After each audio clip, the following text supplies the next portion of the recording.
এই জাতীয় নির্বাচন 2026-এ বিশেষ করে চরমনাই মুজাহিদ, ইসলামী আন্দোলন সহ সহযোগী যত সংগঠন, তারা এই জাতীয় নির্বাচন ইসলামের বাক্সের পক্ষে নিজেরা চেষ্টা করে নাই।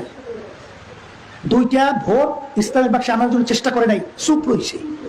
কি রয়েছে? শব্দটা বলে চুপ রয়েছে। এরপর এক শ্রেণীর তলে তলে গোপনে আর এক প্রার্থীর পক্ষে কাজ করছে, আর এক শ্রেণী প্রকাশ্যে কাজ করছে।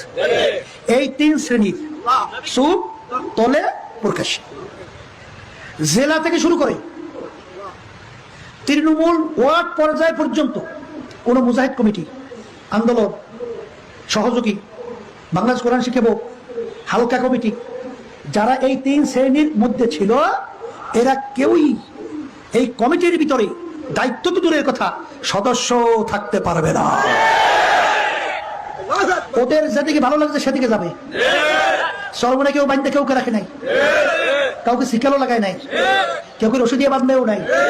আপনার ইচ্ছা আপনি যান, আপনাকে কেউ মানা করে না? কেউ মানা করে? ওই গেছিলাম সেদিনকে আর বাগের এক মাহাবীর, এক পূর্বীন মুজাহিদ, সে এসে আমাকে বলতেছে, হুজুর আমারে মাফ করিয়ে দেন। কেন মাফ করবো?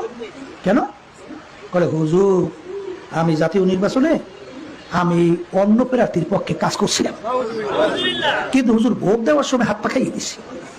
আমি বলি, এই দিয়া আপনাকে ভোটটা দিতে বলছে কে?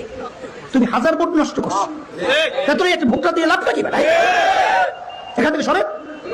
বলে, হুজুর মাফ করিয়ে দেন।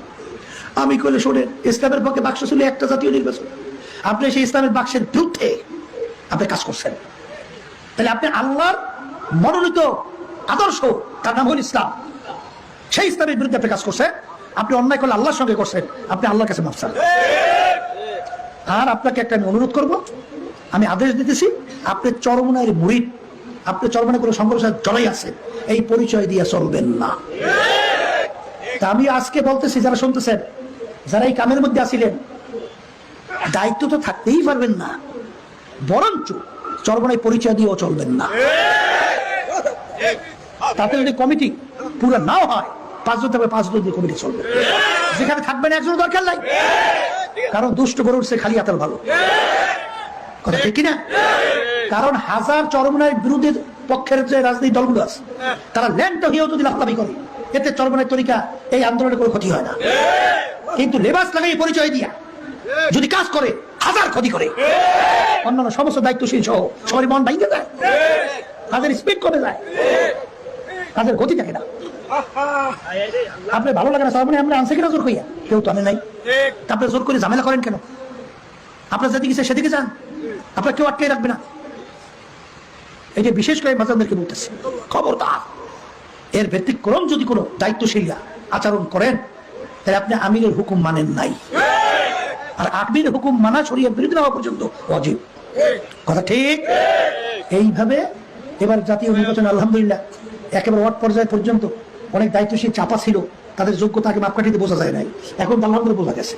তাদেরকে টাইনে নিয়ে এসে এখানে যাদের মধ্যে আছে, যারাই উদ্দেশ্য লক্ষ্য বুঝছে, তাদেরকে নিয়ে কাজ করে, আল্লাহ বরকত দেবে, কোনো ভয় চিন্তা নাই। আল্লাহ বলেন, ওয়ালা তাহিনু ওয়ালা তাহসানু ওয়া আনতুমুল আ'লাউনা ইন কুনতুম মুমিনিন।